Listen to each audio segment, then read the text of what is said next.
তো গাইস বিগত দুদিন দিয়ে মানে ডার্বি জয়ের পর থেকে আমি কিছু ভিডিও দেখতে পাচ্ছি, মানে মাঠের বাইরে মারামারি ফাটাফাটি টাইপের ভিডিওগুলো আমার মানে আমি দেখতে পাচ্ছি। হ্যাঁ, মোহনবাগান সমর্থকরা অনেকে দেখেছি যে মোহনবাগান সমর্থকদের উপরেও অ্যাটাক হয়েছে, কিন্তু ওটা ফটো কোনো ভিডিও আমি ক্লিয়ারলিভাবে পাইনি। তবে আমি বলছি না যে মোহনবাগান সমর্থকের উপরেও অ্যাটাক হয়নি। তো এগুলো ভাই যারা করো তারা কখনোই সাপোর্টার না, সে তুমি ইস্ট বেঙ্গলের বলো আর মোহনবাগানেরই বলো, আর এইসব জিনিসগুলোকে আমি কখনোই সাপোর্ট করি না অ্যাজ আ বল লাভার হিসাবে।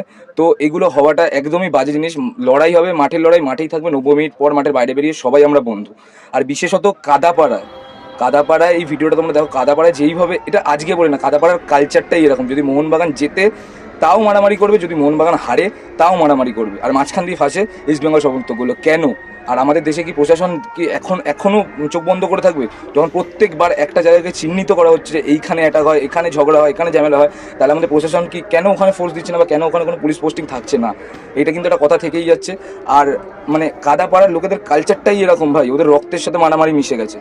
মানে লিটারালি কিরকম মারছে তুমি দেখো, বাঁশ বার করে, ঘর থেকে বাঁশ বার করে, মহিলারাও বাদ নেই, সেখানে মহিলারাও যোগ রয়েছে। হ্যাঁ, তবে মোহনবাগান সমর্থকের উপরেও কিছু অ্যাটাক হয়েছে, ওটা আমি ভিডিও ক্লিপ ঠিক করে পাইনি, তবে আমি ফটো পেয়েছি। তো এইগুলো যারা করো তারা প্লিজ করো না।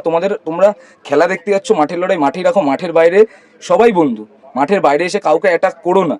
হ্যাঁ, তোমরা যেই টিমে জিতেছো সেই টিম আনন্দ করো, মজা করো, মুখে যা খুশি করো, গায়ে হাত দিয়ে এটা ওটা দিয়ে মারা, ভাই তারও তো ঘরে পরিবার আছে, তারও তো ফ্যামিলি আছে। তো তোমরা কেউ জিনিসগুলো করো না প্লিজ। আমার একটা হাত জোর করে তোমাদের সবার কাছে রিকোয়েস্ট।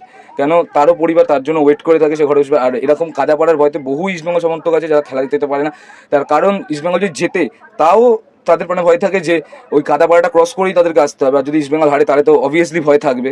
তো প্লিজ তোমরা কেউ এরকম করো না, আর ভিডিওটা যত পারবে শেয়ার করো, যাতে নেক্সট ডার্বি থেকে কাদাপাড়ার সামনে মানে আমাদের প্রশাসন কোনো পোস্টিং বা কোনো কিছু পুলিশ গার্ডের কোনো ব্যবস্থা করতে পারে। জয় ইস্ট বেঙ্গল।